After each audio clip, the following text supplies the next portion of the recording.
Hola chicos, ¿cómo están? Voy a esperar unos minutitos a ver si se conectan más personas ya.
Chicos, ¿saben si se va a conectar alguien más?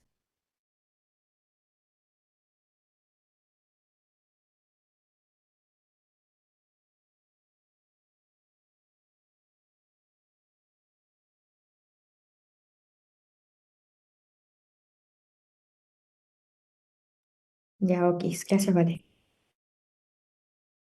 Doc, igual pusieron en el grupo de curso que empezaba a las 2:15, pero le escribí para que se conectara. Ok, gracias, Nico.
Y ahora sí, vamos a empezar. Voy a pasar la lista. Yo no voy a estar mirando el chat ni la pantalla para que me contesten por voz, por fin.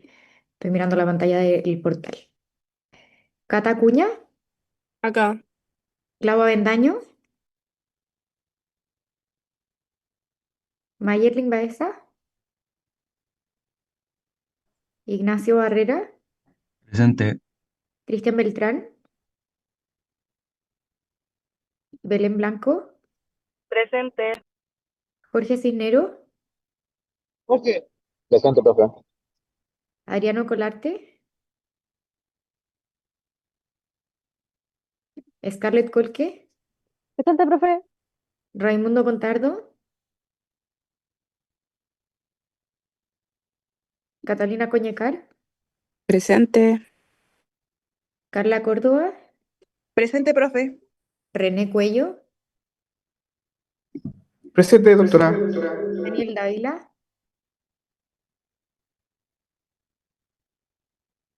Vale Duarte, Cristian Espinosa, Presente, doctora.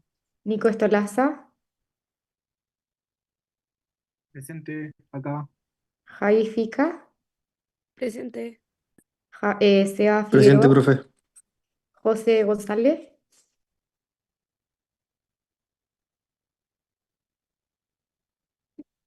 Caro Ibacache, Presente. Gabriel Jofré. Presente, doctora. Oiga, el Dani y el Ray dicen que se conectan en breve. Me escribieron por interno. Ya, que Profe. cuando se conecten que me hablen para ponerlos en la Ya, lista. Profe, ya, acá está Daniel perfecto. Dávila. Ya, súper. Yo, profe Adriano, presente. Súper. Adriano Topillo, ¿cuál es? Colarte. Gerson Sepúlveda presente. Todavía no llegamos. Buenas tardes. Ah, todavía no. Ya, estábamos en el Gabriel Jofré. Luis Lambis,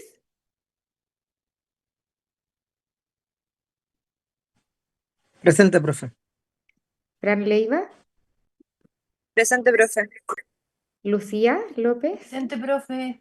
Bastián Lorca,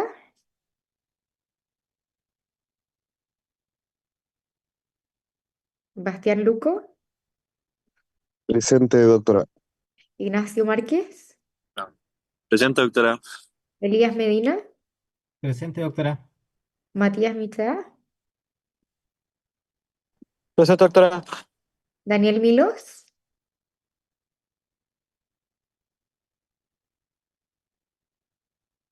Daniel Navarrete, Presente, profe.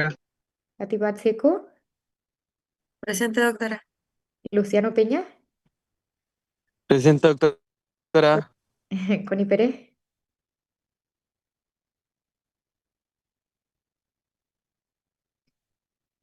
¿no? María Jesús, Pierre Antoni,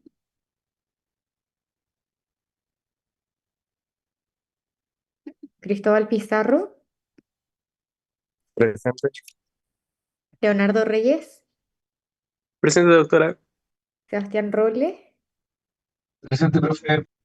Gerson, ya te escuché, Karina Zíñiga, Presente, profe. Giovanni Tite,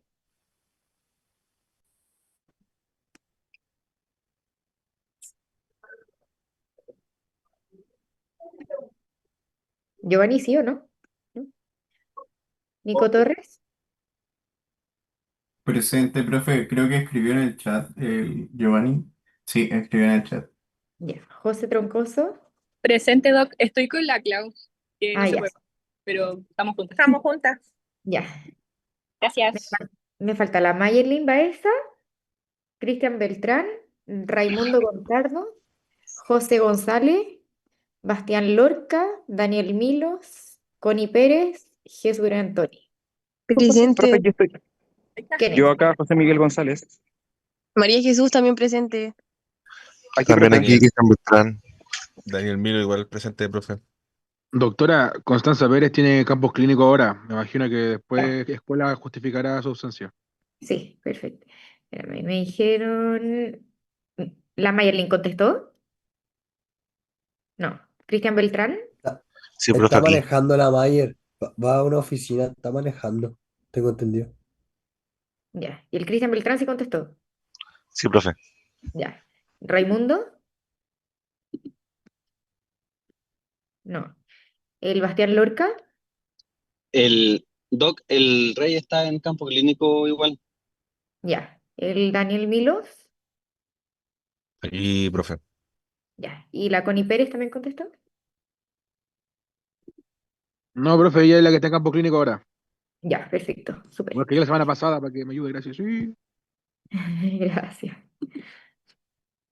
Ya.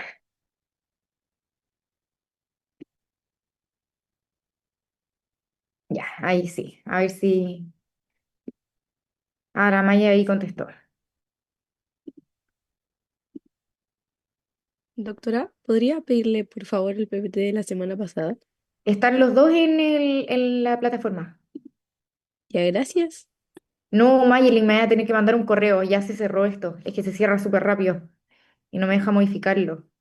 Pero mándame un correo porque Felipe lo puede modificar. Y si alguien más llega, lo mismo, que no haya quedado anotado. Profe, disculpe, yo José González quedé presente. Sí, Ay, gracias. ya listo. ¿Ya vieron que los PowerPoint? ¿Alguien se dio cuenta de que los subí?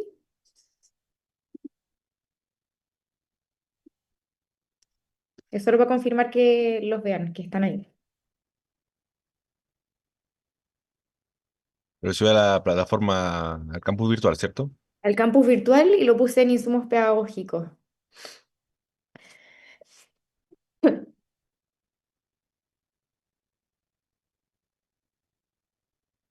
Sí, sí están, profe.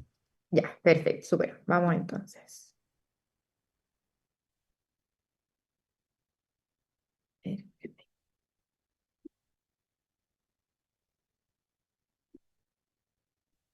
Chicos, saqué las cámaras porque si no me tapan las caras, así que por si acá no estoy viendo a ninguno. Ya, veamos entonces. Hoy día vamos a ver la segunda patita de las patologías urológicas y vamos a ver litiasis, hiperplasia prostática benigna, hematuria y trauma. ¿Ya? Las litiasis renales, lo importante es que son partículas sólidas, ¿ya? Y por eso van a producir estos cuadros obstructivos que van a producir el mismo cuadro clínico que hablamos la semana pasada cuando hablábamos de obstrucción, ¿ya? Estas pueden estar, ¿ustedes ven el cursor? Sí, ¿Ven mi clic? doctora. Ya, súper. Entonces, dependiendo del lugar en el que estén, es la implicancia que va a tener y según el tamaño también nosotros vamos a definir el manejo de las distintas cosas. ¿Qué es lo importante? Estos de acá grandes, ¿ya? Cuando están en la pelvis y son súper grandes se llaman coraliformes. Tienen un componente en especial que lo vamos a ver más adelante, pero ese no lo olviden. Todo el resto son más o menos similares, solamente que se encuentran ubicados en una parte distinta. ¿Ya? ¿Qué es lo importante de la litiasis? Es que son la tercera causa de enfermedades de la vía urinaria y su prevalencia en Chile es bastante alta. Es entre un 5 y un 12% y afecta en general hasta un 20% de la población general. ¿Ya? Tiene una recurrencia súper alta del 50% a los 5 años y de un 60% a los 9 10 años. Y en general la formación va a tardar de 2 a 3 años, así que desde los 2 a 3 años ya podemos empezar a ver recidivas. ¿Ya? Y aproximadamente el 75% de los pacientes tienen algún cálculo urinario, lo van a poder expulsar de manera espontánea, pero el 25% restante no lo va a poder eliminar y va a requerir de algún procedimiento urológico, ya sea mínimamente invasivo o invasivo. Cuando hablo de este 75%, por si acaso, me refiero con terapia expulsiva, ¿ya? No 100% espontáneo, ¿ya? Y es súper importante saber que tenemos factores predisponentes para las litiasis y dentro de esto vamos a tener factores intrínsecos y extrínsecos.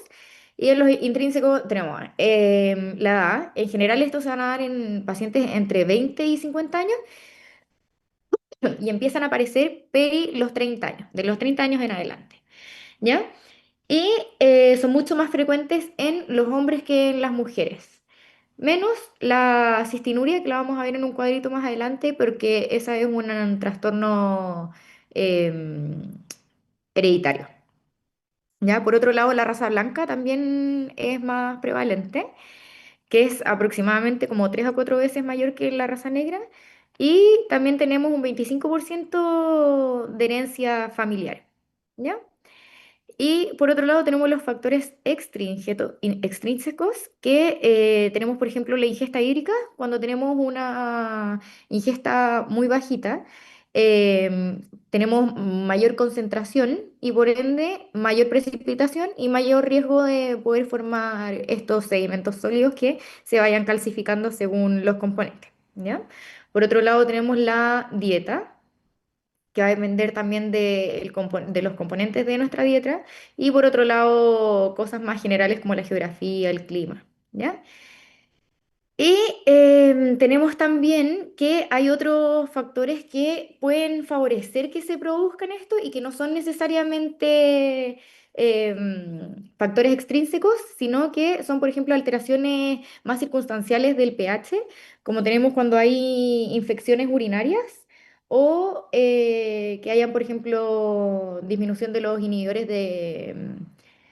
¿cómo se llama? De los crecimientos de los cristales, ¿ya? O también que hayan inhibidores de la agregación de los cristales. Cualquiera de esos van a generar estas precipitaciones que van a producir después estas obstrucciones de las vías urinarias, ¿ya? Entonces, como les contaba, tenemos distintas composiciones y en general las de calcio van a ser cerca del 80%. Y después de esas vamos a tener las de fosfato de amonio, ¿ya? Esas dos son las que vamos a ver en más detalle, ¿ya? Porque la cistina les comenté que es algo más hereditario, ¿ya? Ahora, la patogenia de la litiasis en verdad es súper multifactorial, igual que casi todo en medicina, y va a afectar un montón de factores, pero lo más importante es todo lo físico-químico y biológico que les comenté recién, que va a regular la solubilidad de la orina, ¿ya? Entonces, la formación de un cálculo va a necesitar, por un lado, concentración de la sal, y esta tiene que ser mayor a la solubilidad de la orina. Entonces vamos a tener una orina que va a estar muy saturada y dependiendo del tipo de sal predominante va a ser la cual va a precipitar, ¿ya? Es importante también que recuerden que cada una de estas sales tiene un límite de solubilidad distinto y que también va a estar afectado según el pH de la orina, ¿ya? Alguien hágame alguna señal si es que me están siguiendo. Sí, profe. Ya. Entonces, tenemos que las litiasis de calcio son cerca del 80% y estas van a estar presentes como cristales y esto pasa porque más del 95% del calcio se reabsorbe, ¿ya? Y solamente un 2% se excreta.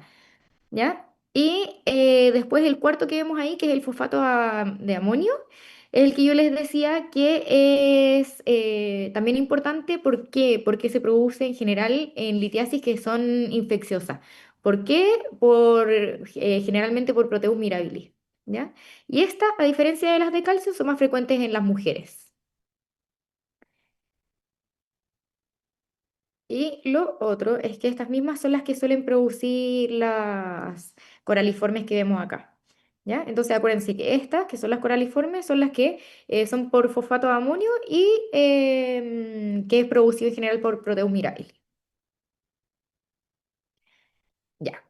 En cuanto a la fisiopatología, es importante que los cálculos pueden permanecer dentro del parénquima o como el sistema colector, pero también pueden pasar por el uréter y la vejiga y seguir bajando y avanzar por toda la vía urinaria, ¿ya? Pero durante todo el caminito van a ir irritando los uréteres y pueden quedar enclavados en alguna parte.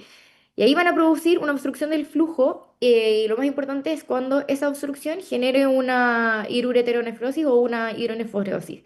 Y en general, esos lugares donde se suelen alojar, donde quedan pegados, son en estos tres sectores, ¿ya? En la unión ureteral, uréter distal y unión ureterovesical, que es donde tenemos los enangostamientos.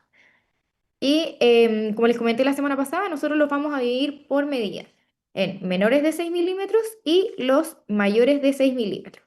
¿Qué vemos en esa imagen? Ya, vemos una Un cálculo. litiasis que está. Alguien iba a hablar. Sí, no, que justo tiene el cursor, que es como radio lúcido, que es el súper blanco, obstruyendo el ureter. Sí, exactamente. Ahí tenemos una litiasis que está en el tercio medio. ¿Ya? Y se ve súper claro. En general, bueno, al final de la clase les voy a mostrar unas imágenes donde podemos hacer scrolling y ver la distancia, pero en general este corte nos muestra bastante bien dónde está ubicado. ¿Ya? Entonces, la obstrucción ureteral, la UA, va a estimular esta producción de prostaglandinas a nivel renal, ¿ya? Y eso es lo que va a producir la vasodilatación capilar preglomerular y esto va a hacer que aumente el flujo sanguíneo renal, va a aumentar la presión intraluminal y eso es lo que provoca el dolor. Ese es el motivo de consulta principal, ¿ya? Y además lo que va a hacer es que va a inhibir la ADH y eso va a hacer que se aumente aún más la presión intraluminal, ¿ya? Ese es nuestro síntoma cardinal, ¿ya? Además, también podemos tener agitación psicomotora, náuseas, vómitos y podemos tener constipación, pero la constipación va a ser en relación por el reflejo ileocólico, ¿ya? Y eso es porque se estimulan los plexos celíaco y el mesentérico. ¿Ya? Y el dolor, ¿cómo es? Es un dolor que en general se irradia hacia los genitales y tiene unos pics súper fuertes y en general, como les comentaba la semana pasada, es un paciente que va a consultar peri 3 5 de la mañana, es súper inquieto. Esta agitación psicomotora no se refiere a que está como cursando con una patología psiquiátrica ni con un delirio, es de que es un paciente que está muy inquieto, ¿ya? Después pueden tener también hematuria que en general no es muy abundante. Si es que tiene coágulos, es más importante porque esta también puede causar la obstrucción y empeorar el cuadro clínico. Y esto puede ser recidivante y de duración variable. ¿A qué me refiero? Puede tener un episodio de hematuria cortito, después no volver a tener, después tiene a la semana siguiente, después no tiene un par de meses. Recuerden que la litiasis puede estar ahí por meses, años y el paciente no enterarse o enterarse por un hallazgo imaginológico o porque empezó con un cuadro clínico, ¿ya? Pero el paciente sí podría consultar también solamente por una hematuria, pero lo más clásico es que vengan por un cólico nefrítico. Y nuestra tercera clínica probable es que vengan con una infección urinaria. Y en general estas infecciones urinarias son más altas, suelen ser pielonefritis. Y esto es como yo les comentaba la semana pasada, que aunque sea una ITU baja, si es que hay una litiasis pasa a ser complicada. ¿Y por qué? Porque podían hacer estas infecciones a cámara cerrada. ¿Se acuerdan? Sí, ya. Después, el diagnóstico. ¿Cómo lo vamos a hacer? ¿Necesitamos tomarle orina completa y urocultivo a todos? En general sí, porque necesitamos saber si es que está sobreinfectado. Cuando está infectado, el pronóstico cambia y el manejo va a cambiar y ahí el paciente va a requerir un PICTEL, ¿ya? Y lo otro es que también nos puede ayudar cuando el cuadro clínico no sea tan sugerente y nos va a servir el sedimento urinario. Por otro lado tenemos el análisis sanguíneo, donde le vamos a pedir en general un laboratorio bastante general, ¿ya? Pero nos va a servir el hemograma para ver cómo están los leucocitos y la función renal. Necesitamos ver cómo está el buncrea. Y en imágenes tenemos distintas opciones de imágenes para pedir, pero lo más importante aquí va a ser el Pielo-TAC, que es la forma más fácil de poder ver las litiasis, ¿ya? Miren, acá en la imagen de la izquierda también se ve la litiasis, ¿cierto? Que está ahí. Esta está en la uretra. Después yo les voy a mostrar la imagen en movimiento, pero si uno avanza, aquí ya está casi por salir, le queda bastante poquito del camino. Entonces vamos a ver que esta es una litiasis que anduvo bien con terapia expulsiva, ¿ya? Entonces, el tratamiento médico va a tener dos patitas, ¿ya? Por un lado tenemos el manejo del dolor y los síntomas neurovegetativos, donde tenemos un tratamiento farmacológico que incluye, en primer lugar, el manejo del dolor, ¿ya? Entonces, dentro del manejo del dolor vamos a usar los AINES porque tienen un efecto analgésico y también antiinflamatorio. ¿Cómo lo hacen? Bueno, ya lo hemos visto un montón de veces, pero inhiben la síntesis de prostaglandinas, entonces también van a disminuir la filtración renal y van a reducir la producción de orina, ¿ya? Al reducir la producción de orina van a disminuir también la presión intraluminal y eso va a ayudar con el cuadro clínico. ¿ya? Ahora, estos se recomiendan como bolos, no dejarlo como BIC de mantención en caso de tener a un paciente hospitalizado. Y también nos podemos apoyar de un poquito de opioides, ¿ya? En general, ¿qué es lo que le dejamos? El ketoprofeno, naproxeno y el diclofenaco tienen buen poder analgésico, ¿ya? Y sí, en verdad cualquiera de los tres. Y lo que podemos usar también a veces es dejarle unos bolitos de Fental. Le podemos dejar 50 gamas y con eso vamos viendo cómo avanza. ¿Ya? Y por otro lado tenemos también el metamisol, que no sé si se los mencioné recién, pero es uno de los de primera línea, ¿ya? De cuando estamos haciendo la elección endovenosa. Hay algunos que creen que el Viadil también tiene un efecto sobre las vías urinarias, pero no es el Viadil solo, es el Viadil compuesto. Y la verdad es que es solamente por el metamisol, que él sí tiene un efecto sobre las vías urinarias generando esta vasodilatación, ¿ya? Entonces, en vez de pasarle el Viadil compuesto, pasarle el metamisol solo, ¿ya? 1 gramo endovenoso y con eso debería ir mejorando a poquitito. Y después nuestra segunda patita es el favorecer la eliminación del cálculo. O sea, esto es lo que nosotros llamamos la terapia expulsiva. Ya. Y como yo les decía antes, la probabilidad de que se elimine el cálculo de manera espontánea va a depender del tamaño, de la localización, bueno, de la anatomía normal de la persona y también de los antecedentes que tenga el paciente. Por ejemplo, si el paciente ya tiene antecedentes de haber tenido litiasis a repetición y que le hacen terapia expulsiva y nunca los elimina, bueno, nada, ya sabemos que tiene el antecedente de fallar al tratamiento médico. ¿Ya? Entonces, en general, si mide menos de 4 milímetros, el 80% se suele eliminar. Así que en general, en nuestro primer manejo va a ser solamente manejo médico. Si miden entre 4 y 6 milímetros, el 60% logra ser eliminado de manera médica. Pero cuando ya nos pasamos a más de 6 milímetros, solamente el 20% logra ser expulsado sin resolución quirúrgica. Entonces, por eso hacemos el corte en el 6, ¿ya? Yo les dije que habían distintas bibliografías y que en general hacían el corte a los 5 o a los 6. El 6 es el corte que hace la revista chilena de urología, ¿ya? En ese no nos vamos a basar acá. Entonces, ¿qué es lo importante? Que nosotros sepamos cuánto mide para ver si es que podemos hacer terapia expulsiva y cuánto tiempo vamos a esperar para ver si es que tiene una buena resolución. Ahora, cuando tenga una medida pequeña, pero el paciente sea, por ejemplo, monorreno, igual vamos a hacer un manejo mucho más agresivo. Igual que, por ejemplo, cuando es un cólico subintrante. ¿Sabes lo que significa que sea subintrante? No, profe. ¿No? Ya es cuando son refractarios a tratamiento médico, analgésico. ¿Ya? Cuando es un paciente, por ejemplo, que reconsulta y reconsulta y no tiene buen manejo del dolor, eso se llama cólico subintrante. ¿Ya?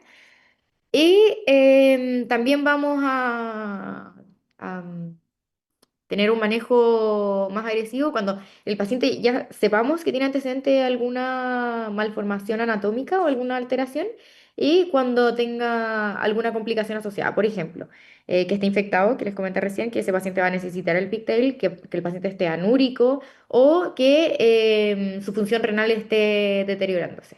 ¿Ya? Ya, entonces, ¿cómo vamos a hacer el tratamiento médico? Tiene todos estos pilares. Primero que todo, es súper importante la ingesta de líquido y que tiene que ser aproximadamente como de 3 litros al día, porque lo que nosotros tenemos que lograr es que el paciente orine peri 2 litros, ¿ya? Después tenemos, como les contaba, los AINES. Uy, perdón, estoy medio enferma. ¿Ya? Que lo que van a hacer los AINES es ya el efecto antiinflamatorio y también estos reducen la contractilidad uretral, ¿ya? Después tenemos los bloqueadores alfa-1 adrenérgico, que ¿cuál conocen ahí? ¿La tamsulosina? Sí, la tamsulosina.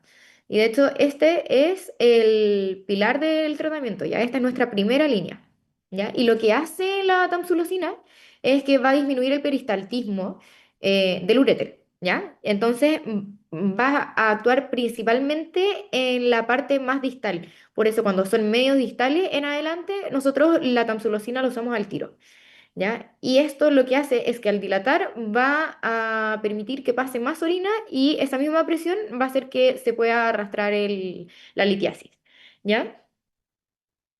Después, bueno, la dosis de la tamsulosina es de 0,4 miligramos al día, ¿ya?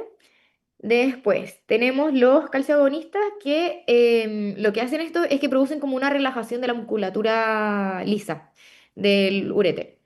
Entonces, nosotros podríamos usar, por ejemplo, el nifedipino, ¿ya? Pero no es nuestra primera línea, ¿ya? Nuestra primera línea va a seguir siendo la tamsulosina.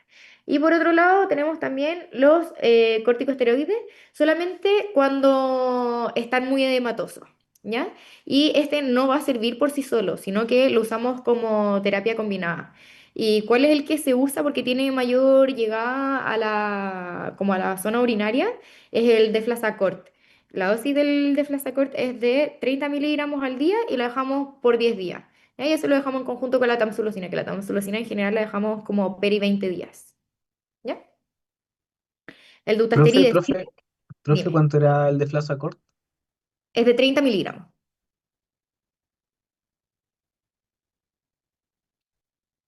Gracias. El, ¿Qué les pregunté? El dutasteride, les dije, no, ¿no? ¿El dutasteride sirve acá? Ya, no, no Sí, mucho. ¿Ya? En general no tiene tanta evidencia. El dutasterida lo vamos a usar más en la hiperplasia prostática. ¿Ya? Ahora, ¿cuándo vamos a tener indicación quirúrgica? Cuando la litiasis renal no obstructiva sea mayor de 10 milímetros, cuando la litiasis renal sea obstructiva, y ahí tenemos distintos escenarios, que no esté infectada, que esté infectada o que sean residuales, ¿ya? Si es que no está infectada, va a ser independiente del tamaño, nosotros lo podemos, podemos resolverlo de manera quirúrgica, pero es solamente por el potencial daño que tiene de hacerle como el daño renal, ¿ya? Y esto es como por el problema de la compresión. Y aquí, ¿qué lo va a definir? El tamaño, ¿ya? Y si es que está infectada, se trata de manera quirúrgica y si es que es residual, lo mismo. ¿Por qué? ¿Qué pasa con los residuales?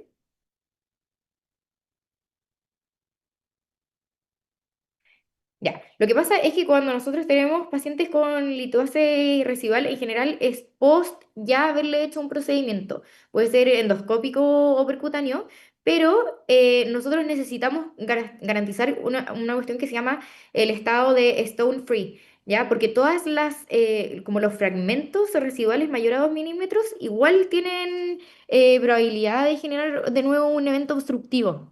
¿Ya? Es solamente por eso y al quedar ahí pueden empezar a crecer y van a hacer que generen otra obstrucción. Así que necesitamos generar este efecto del stone free. ¿Ya? ¿Me están siguiendo? Pucha, no sé si están ahí o no están ahí. Doc, Ahí. dijo 2 Sí, profe, milímetros, acá. era Sí, profe. centímetros, ¿cierto? ¿Cómo? ¿Eran 2 centímetros o No, milímetros? estoy hablando de milímetros, estoy hablando Ah, del ya, ya, stone perdón. free. Ya, ya, ¿Ya? Por eso se llaman residuales, porque si fueran de 2 centímetros quiere decir que nuestra terapia fracasó. ya, ya. Pero, por ejemplo, en ese caso, después se dejaría la tamsulosina para que se eliminen espontáneamente, ¿no? Eso es lo que se hace inicialmente. Ahora, si es que yo después al recontrol le tomé una imagen y siguen esas, ahí, nada, tengo que volver a sacarlo. Ya, ¿Ya? ya, ya. Ahora, no es una urgencia Profe, y es algo que se va a hacer programado, pero hay que sacarlo. profe, ahí cuando, por ejemplo, y quedan estos residuales, ahí se dejan los pigtail, ¿o no? Sí, y el pigtail en general nos va a ayudar con todos los que estén desde el uréter medio en adelante. ¿Ya? ¿Va a servir para los demás arriba? Sí, sirve. Pero recuerden que eso les cuesta mucho más bajar. ¿Ya? Profe, una consulta. Entre los 6 y 10 milímetros, ¿como qué terapia eh, Preferimos. Entre los 6 y 10 milímetros tú puedes probar a ver cómo te va con una terapia expulsiva médica, pero también depende de dónde está esa litiasis, ¿ya? Si es que esa litiasis está en la pelvis renal, nada, tú no le vas a hacer nada, se queda ahí. Si es que está en el uréter y está en el uréter proximal, eso va a necesitar resolución quirúrgica. Y si es que ya está en el uréter distal, tú ya tienes certeza de que eso va avanzando bien. ¿Ya? Así que le puedes dar chance a la terapia expulsiva. Por eso ese rango es más indeterminado y ahí uno puede ir probando según cuál es la clínica por la que está consultando el paciente. Gracias, profe.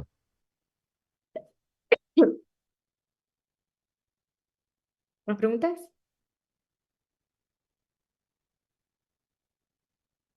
¿No? Ya. Y después de las ureterales, ¿ya? ¿Cuáles van a ser de manejo quirúrgico? Ya, primero que todo, obvio que cuando tengamos fracaso de la terapia médica expulsiva, y como ya vimos, podíamos dejarle otras terapias a los pacientes que tuvieran estos cálculos uretrales no complicados, que tuvieran un dolor bien controlado y que tuvieran buena respuesta a la expulsión. Ahora, si es que el tiempo que pasó desde que le iniciamos la terapia expulsiva va entre, no sé, 30 a 40 días o lo supera, ya quiere decir que ese paciente tiene bajo o nula capacidad de respuesta a ese manejo, así que nosotros ahí tenemos que empezar a ofrecerle ya el tratamiento quirúrgico, ¿ya? También, si tenemos cálculos que ya sepamos que tienen una baja probabilidad de expulsión. ¿Por qué? Por ejemplo, por los antecedentes o por la localización. Después los cálculos uretrales que estén complicados con, ya sea manejo del dolor, que tenga múltiples consultas en el servicio de urgencia, que tenga falla renal, que tenga que sea monorreno, que tenga litiasis en el otro lado también, o sea, que tenga litiasis bilateral. Esos ya son cálculos complicados y necesitan resolución quirúrgica. Y por último, también los cálculos ureterales que están infectados. Sobre todo si es que tienen hidropielonefrosis, eso ya es una urgencia. Y en este caso, nosotros siempre vamos a usar el doble J, a menos de que tenga una hidropielonefrosis muy severa, donde necesitemos una nefrostomía, que puede ser, por ejemplo, una nefropercutánea y le dejamos un antibiótico biasociado. ¿Ya? En general, ese antibiótico nosotros tenemos que dejarlo de manera súper precoz, porque si no se complican y esas nefrostomías andan súper mal. ¿Ya? Ay. Ahora, ¿qué técnica quirúrgica vamos a usar? Depende. ¿Ya? Va a definirse considerando varias variables. Primero, es importante considerar que cada paciente tiene sus particularidades. Por ejemplo, si es que tiene alguna comorbilidad, temas de la anatomía, tratamientos previos, las preferencias también del paciente. Y en segundo lugar, lo que ya estamos conversando hace rato, que es la litiasis propiamente tal, el tamaño, el volumen, la localización, la cantidad de litiasis, la densidad y la composición. Y en tercer lugar, también es importante considerar la experiencia del cirujano. O sea, no le vamos a ofrecer a un paciente operarlo con el Da Vinci si es un cirujano que nunca jamás en la vida se ha visto expuesto a eso, por mucho de que sea una tecnología muy buena. ¿Ya? Entonces, cuando nosotros tengamos una litiasis ureteral, las alternativas que tenemos es hacerle una ureteroscopía, que está la semirrígida y la flexible, y la litrotrixia extracorpórea, ¿ya? Ahora, ¿cuál es mejor? ¿Saben? La ureteroscopía, ¿ya? En general tiene una tasa de cálculos libres mucho menor y por ende menor reintervención, ¿ya? Porque la litotripsia lo que hace no es sacarla, sino que los rompe, ¿ya? Eso es lo que conversamos la semana pasada, que a través de, ¿cómo los rompe? Ultrasonido. Ultrasonido, exactamente. Entonces los convierte en pedacitos súper chiquititos, confiando en que estos van a poder salir solos, ¿ya? En cambio, la ureteroscopía entra, ¿ya? Es como hacer una endoscopía.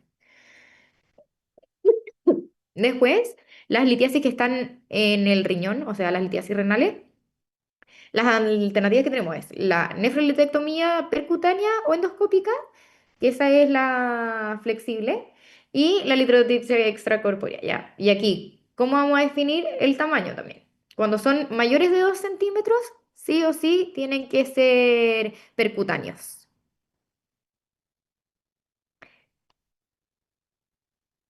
¿Cómo, profe? ¿Más de 2 centímetros o menos? Sí, mayor. Todas las litiasis que sean mayores a 2 centímetros, la primera opción va a ser la nefrolitectomía percutánea.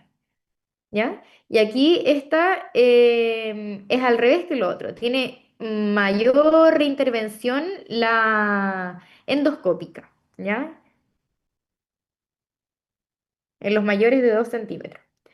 Ahora, si la litiasis renal mide entre 1 y 2 centímetros y está fuera del cáliz inferior, pueden considerarse cualquiera de las alternativas. Pero si la litiasis es menor de 1 centímetro, nosotros preferimos la endoscópica. ¿Se entiende?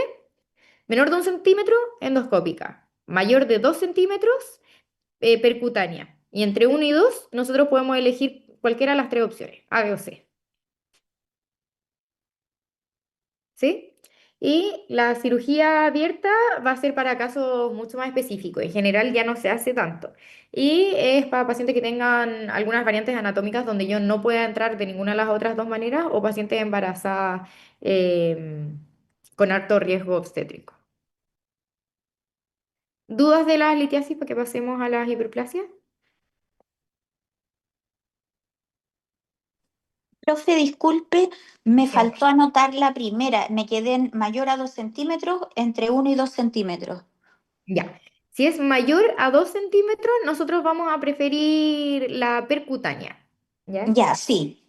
Si es menor a 1 centímetro, vamos a preferir la endoscópica. Ah, ya, Y si es entre 1 y 2, cualquiera. ya. Muchas gracias. Súper. Ya, entonces, la hiperplasia prostática benigna es un crecimiento progresivo no maligno del tamaño de la próstata, que es de causa incierta y en general puede generar distintos grados de compresión.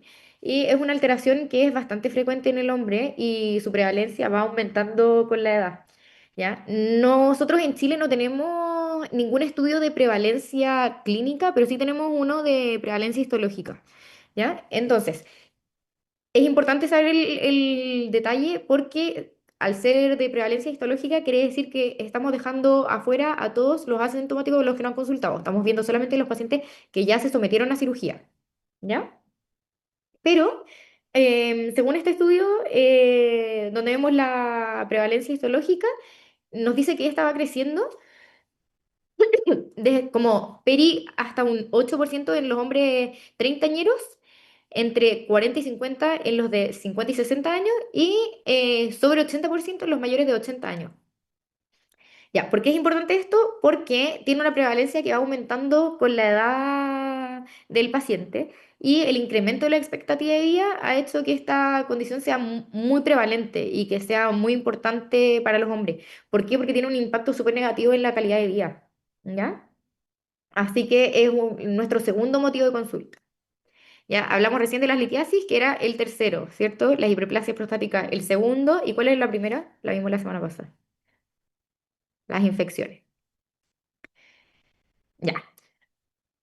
Bueno, les mencioné que la causa en verdad no es muy clara, pero lo que sí se sabe de la patología es que es por una proliferación benigna del estroma. ¿Ya? Todos los fibroblastos y los miofibroblastos van a ir aumentando, van a ir proliferando y también la zona transicional epitelial. ¿Ya? Es importante porque es solamente la zona transicional la que va aumentando, no las otras. Por eso las técnicas quirúrgicas que se usan de adentro hacia afuera. ¿Ya? Y en general, como les comentaba, parte en general cerca de la cuarta década de la vida y suele aparecer en un inicio como unos nódulos pequeñitos hiperplásicos y ya peri los 60 años se ve más como un desarrollo completo de la glándula. ¿Ya? Ahora, teorías de por qué pasa esto, hay hartas, pero los últimos estudios dicen que en general lo que se cree es que hay como una reactivación de los procesos embrionarios y esto va desencadenado por una combinación de factores, como por ejemplo los andrógenos, los estrógenos, interacciones del estroma con la parte epitelial, los factores de crecimiento y los neurotransmisores también tienen un factor bastante importante en el proceso. ¿Ya? En cuanto a la clínica, lo más importante es establecer la severidad de los síntomas y descartar los diagnósticos diferenciales del LUTS. ¿Sabes lo que es el LUTS? ¿No son los síntomas urinarios bajos, creo? Exacto, todos los Low. síntomas urinarios bajos. ¿Ya? Porque en general casi todas las patologías que estamos viendo entre la semana pasada y esta son LUTS, ¿ya? Producen esta sintomatología. Entonces hay que ver la severidad para poder tener en mente también nuestros diagnósticos diferenciales, ¿ya? Y también lo que nos permite ver la evaluación clínica es ver qué pacientes tienen riesgo de hacer una progresión rápida y cuáles pueden ser que tengan algunas complicaciones, ¿ya? Así que vamos a ver quiénes se benefician de un tratamiento mucho más precoz y más o menos agresivo, ¿ya? En cuanto a la historia clínica, lo más importante es buscar la presencia de cuáles podrían ser las causas y las comorbilidades importantes, considerando, por ejemplo, las causas médicas, quirúrgicas, pueden haber cosas más farmacológicas o neurológicas, y también los hábitos, no solo los hábitos nocivos, sino que los hábitos miccionales. ¿Ya? Y como les puse ahí en esa tablita, podemos hacer el IPSS, que es un score internacional de los síntomas prostáticos y que esto nos permite definir la severidad de los síntomas y evaluar entonces la respuesta que está teniendo el paciente al tratamiento. ¿Y cómo lo hacemos? Bueno, porque nosotros vamos haciendo esta escala, dejamos el registro del valor que obtiene el paciente y después en el control se la podemos volver a aplicar. ¿Ya? Qué importante que esta no tiene un valor diagnóstico, ¿ya? Es solamente para tener como una comparativa, ¿ya? Porque tampoco se relaciona con el nivel de obstrucción. ¿Se entiende? ¿Lo puede repetir, profe? Ya, que este score no nos dice qué tan obstruido está ni nos dice qué tan severo es el cuadro. Lo que nos dice es el estado del paciente con el que yo lo voy a comparar. Entonces, la sintomatología lo deja en un estado, por ejemplo, moderado. Yo le dejo mi tratamiento por 20 días y lo voy a volver a controlar. Lo vuelvo a controlar, le vuelvo a hacer el IPSS y me da 6 puntos. ¿Qué quiere decir? Que bajo de un moderado a un leve y mi tratamiento fue efectivo. O sea que el paciente está menos sintomático que antes. ¿Ya? ¿Ahí sí se entiende? Un poco mejor.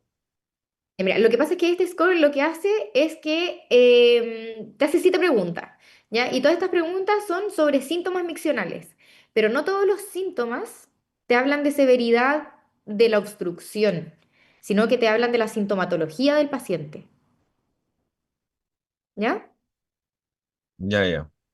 Entonces, que un paciente te aparezca severo y a otro le aparezca leve, no quiere decir que el cuadro del que te apareció severo es peor que el del leve, sino que el severo, el que te pareció severo, él se siente más sintomático, ¿ya? Es como más abstracta, no es tan objetivo. Por eso es algo comparativo, comparativo con el mismo paciente, ¿ya? Sí, profe. Ya, perfecto, súper. Después vamos con el examen físico y en el examen físico obviamente tenemos que hacer un examen físico completo, pero aquí nos vamos a detener en lo que es el examen abdominal, genital y tacto rectal. Ahora, hay que considerar que el tacto rectal en general no tiene buena como correlación con el tamaño prostático, pero sí nos puede ayudar como a establecer algunas diferencias entre próstatas en general mayor o menor a 50 gramos. Eso es lo que nosotros podemos definir. Y en cuanto al laboratorio, nosotros lo que vamos a pedir es en general un estudio básico no invasivo en todos los pacientes, ya sea porque tenemos duda diagnóstica o también previo a la resolución quirúrgica. ¿Ya? Y en este estudio nosotros podemos considerar el examen de orina, que va a ser útil para, igual que antes, las infecciones urinarias. También va a ver si es que hay presencia de hematuria microscópica, glucosuria, proteinuria, cilindros, cualquier sedimento también nos va a orientar a, a lo que está pasando más arriba. ¿Ya? Tenemos también el antígeno prostático específico, el AP, que nosotros lo podríamos pedir primero que todo como screener de cáncer de próstata, porque el paciente que va a venir a consultar por estos síntomas en general va a ser mayor de 40 años, así que es un buen momento para empezar a hacer el screening. Y en segundo lugar, porque tiene un valor en la predicción de la progresión, ¿ya? De la progresión de la patología de por sí y también de la respuesta al tratamiento.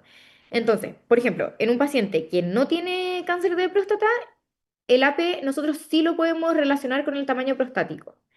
Y esto va a depender de la edad del paciente, ¿ya? Para detectar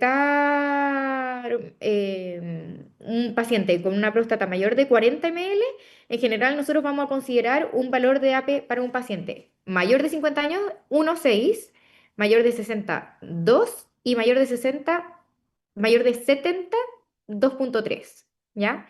Así que 50 años, 1,6, 60, 2, 70, 2,3, ¿ya? Entonces lo que nosotros necesitamos es ver que el AP, si está mayor que eso, nosotros ya podemos empezar a sospechar de que la próstata mide más de 40 ml, ¿ya?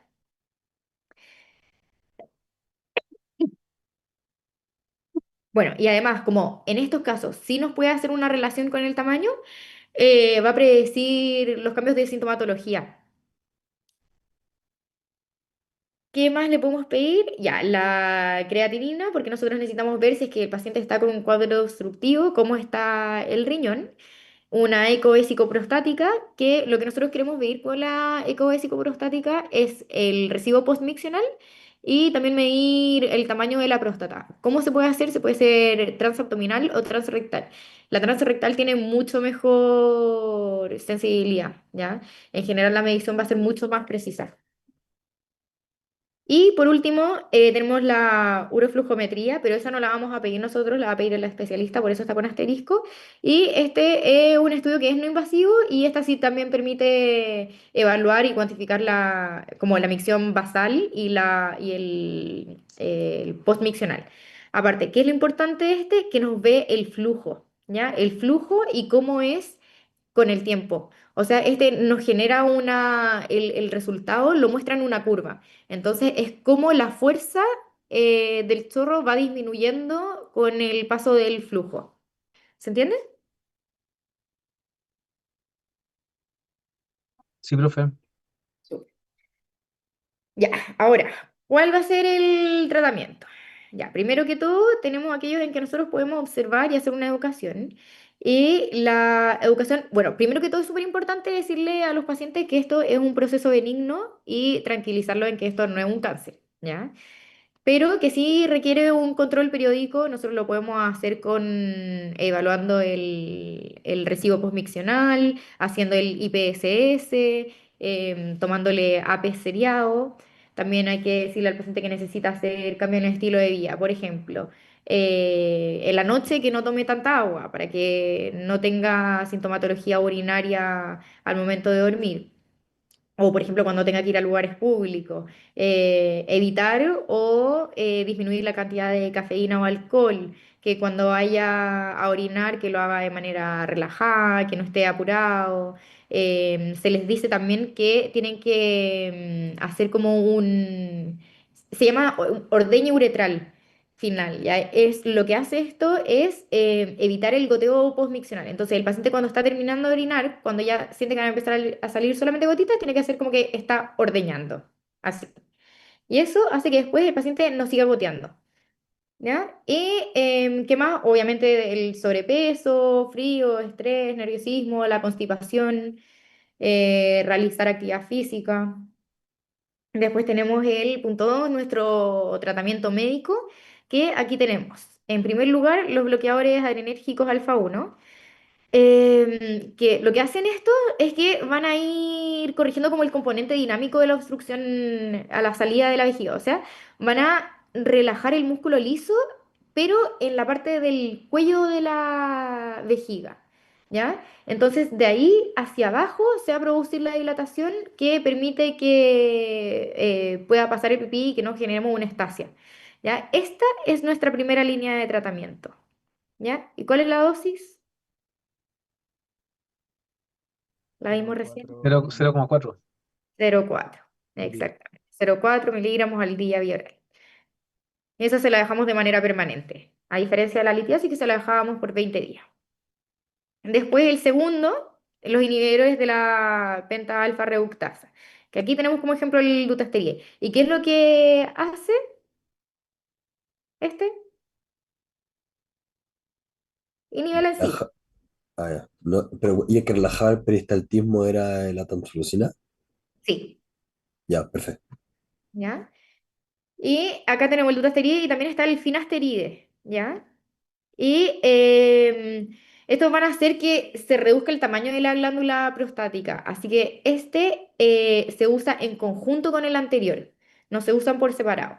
¿Ya? De hecho, hay algunos comprimidos en que traen los dos juntos. Traen 0,5 de dutasteride más 0,4 de tamsulosina en la misma pastillita. Ahora, qué es importante que nosotros necesitamos dejarle el paciente por lo menos 6, 12 meses para que nosotros recién empecemos a ver una reducción del tamaño prostático. ¿Ya? Y cuando tengamos esa mínima reducción, van a empezar la mejoría de los síntomas.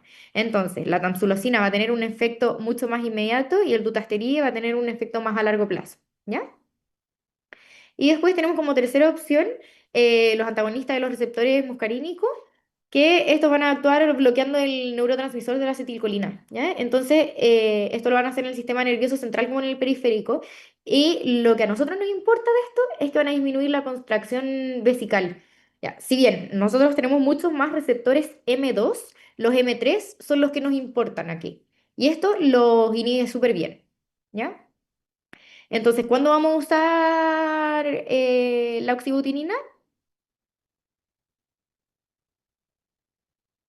Ya, cuando tengamos síntomas relacionados con el llene vesical, ¿ya? Pero es importante que no tengamos obstrucción de salida, porque ahí no nos va a ayudar mucho. Entonces, ¿cómo vamos a saber nosotros que si tenemos obstrucción de la salida de la vejiga, por ejemplo, que tenga poliaquiuria, que tenga nicturia, que tenga urgencia miccional, ¿ya? Y después la tercera opción de tratamiento es quirúrgico, ¿ya? Y ahí ya es completamente de especialista. Nosotros llegamos hasta el punto uno y 2, después la oxibutinina podríamos usarla, pero ahí ya empezamos a derivar.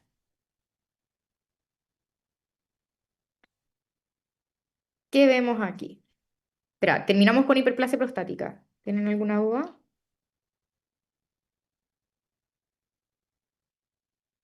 Ya. Lo que vemos aquí en la vejiga, ¿alguien logra identificar qué hay? ¿Cómo sangre, no? ¿Ah? ¿Es sangre? Sí, tiene sangre, tiene pipí, tiene coágulo y tiene una sonda, ¿cierto? Ya. Ahí eso es indicación de ureterocistografía, ¿no? Esto es una urgencia. Por eso, claro. Sí, sí, exactamente. Ya. ¿Qué importante? Vamos a ver ahora un poquito de hematuria. Ya, la hematuria tiene multiplísimas causas, ¿ya? Puede ser por infecciones urinarias, por litiasis, puede ser una de causa glomerular, un cáncer genitourinario, hiperplasia prostática, prostatitis, trauma, un montón de cosas. ¿Qué es lo que es importante? Descartar que tenga una urgencia. ¿Cómo nosotros vamos a descartar que tenga una urgencia? Porque tiene hemovejiga. La hemovejiga es razón para que nosotros llamemos al urólogo que se levante y que venga de donde sea que esté y meta al paciente a pabellón ahora, ¿ya? ¿Cómo se ve la hemovejiga? Aquí, lo que estábamos viendo antes. Acuérdense que esto en el TAC, la sangre cuando esté fresca no la vamos a poder diferenciar muy bien de la orina. En general se va a ver similar, pero cuando esté coagulada se va a empezar a ver más blanquita, ¿ya? Entonces lo que vemos ahí más oscuro es orina normal y las partes más blanquitas es cuando ya se está coagulando, ¿ya? Y aquí en la sonda Foley podemos ver que también tiene un coágulo, ¿ya? Así que acuérdense, lo importante es descartar la hemovejiga. Y vamos a ver un poquito de traumas. ¿Qué podemos ver aquí? Eso ¿Un es lo que hematoma? mira, ¿no? Un Hematoma. hematoma. Sí, un hematoma subcapsular gigante. Ya, aquí vemos que este riñón va bastante bien, pero el lado de acá, el riñón ya casi no tiene espacio y un hematoma que está gigante y ya comprometió toda la pelvis. Ya, entonces, los traumas los vamos a dividir en grados, ¿ya? Grado uno, 2, 3, 4 y 5. El grado uno es bastante benigno, es un hematoma subcapsular y que con tratamiento conservador anda súper bien. Este no suele asociarse a inestabilidad hemodinámica, hematuria, nada. Este solamente lo encontramos porque el paciente tiene el antecedente del trauma, le tomamos la imagen y apareció esto, ¿ya? Después tenemos el tipo 2 que va a ser un hematoma que tiene una pequeña disrupción del parénquima renal, ¿ya? ¿Se alcanza a ver? Ahí, ¿ya? Y después tenemos el grado 3 que tiene una disrupción del parénquima renal, pero que este se va a empezar a acercar al sistema colector. Y es importante que no lo alcanza a tocar. Ven ahí que se acerca bastante, pero no lo toca. Estos tres se resuelven de manera médica. Estos dos de manera quirúrgica, ¿ya? El tipo 4 va a ser aquel que tiene una laceración del parénquima renal y llega hasta el sistema colector. Y el tipo 5 independiente de todo lo que tenga acá, se caracteriza porque tiene compromiso de la vasculatura del riñón, que la vemos acá, ¿ya?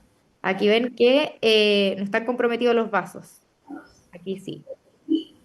Es que nosotros tenemos compromiso de la vasculatura o tenemos la alteración del parénquima que llega al sistema colector, eso es urgente a pabellón y el paciente tiene riesgo de muerte bastante importante.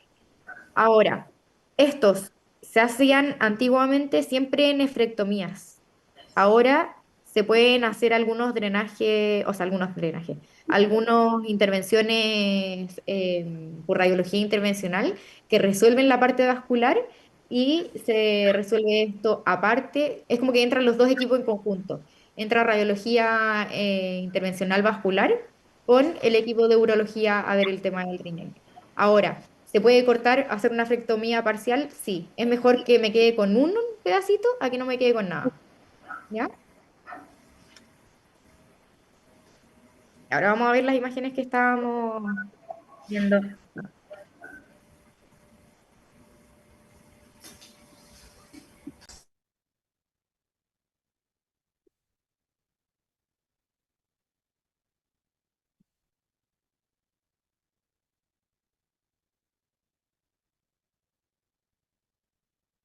¿Se ve esta imagen? A ver si le hago doble clic. ¿Están viendo, cierto? Sí, profe. ¿Qué es lo que vemos aquí? Tiene ahí Ahí un, va a aparecer. tiene un cálculo en el lado izquierdo, ¿no? Sí, aquí tiene un cálculo gigante. ¿En qué parte En está? el riñón izquierdo está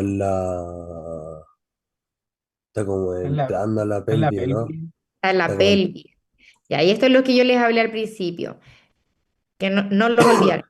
Y se ven, todos estos cálculos grandotes son los coraliformes, ¿ya? Estos son complicados al tiro.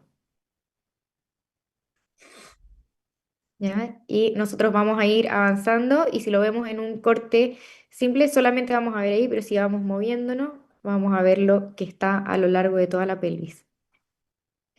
Después tenemos acá, por ejemplo, este, que si lo vemos en el otro corte, Doc, no se ve nada. ahí aparece. No se ¿Ves la ve imagen? nada, No se profe. ve, como que no cambió la imagen. Sí, Ah, no, ¿sí? pero Sigue el mismo, profe. Ahí Ahí sigue. sí. ¿En este? Sí, ahí sí está el coronal. O sea, ahora está en el Estoy en el, axial. estoy en Sí, el sí, axial, sí. no estoy en el coronal. ¿Cuál están viendo? No, el axial. Disculpe, mala Allá, mía. ya. Ahí aparece. ¿Ven? Y si seguimos subiendo ya no se ve, solo se ve en un punto. ¿Y por qué en un punto? Porque si lo vemos acá, está solamente ahí, en esa parte del uréter. Y ese es el que vimos antes, que ¿en qué parte del uréter está? Pelvis. medio, ureter medio. ¿Se les cambió la imagen? Sí, profe. ¿Sí? Ya. ¿Qué tenemos aquí? El de la vejiga. Entonces, miren, yo voy a ir más arriba. ¿Y qué veo? ¿Qué es eso que se ve todo el caminito? Cálculo. O el pigtail, puede ser El igual. paciente está con un pigtail. Exactamente. Entonces nosotros bajamos. Ahí tiene un coágulo. Ahí tiene un coágulo. Ahí bajamos, vemos o sea, vemos el pigtail, todo el camino. Vamos avanzando. Más sangre en el riñón. Seguimos avanzando. Para el otro lado, para el otro lado.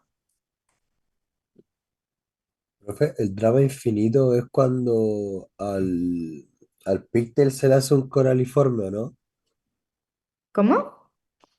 Que es una complicación como muy grave que al pigtail se le haga un cálculo como al nivel como del riñón, como al nivel de la Es pelvis. difícil porque el problema es que después cuesta sacarlos.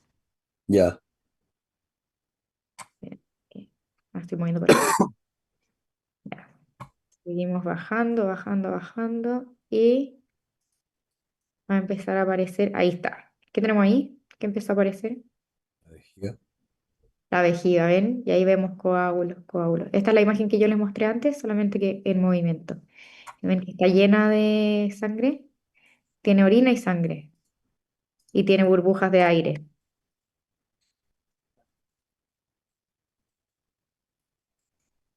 ¿Ya? Y después vemos acá ay, el hematoma subcapsular. Ah, este no me deja. Ah, este no me deja.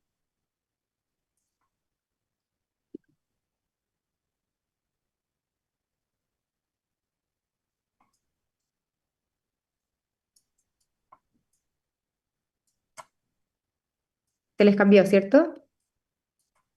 Sí, profe, se cambió.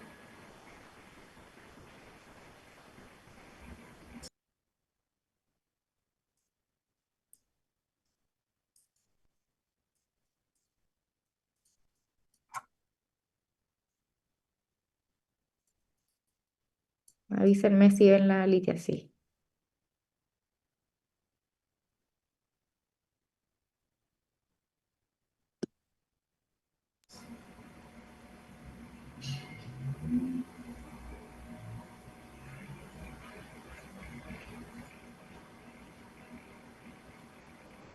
Ahí o no. ¿Dónde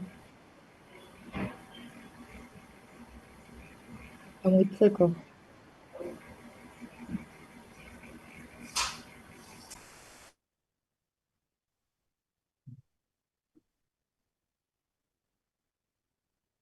Ahí tiene una litia, Ahí, sí. Sí, ese. Ahí está. pero está chiquitita, es igual, ¿o Chiquitita no? y está, sí, mire.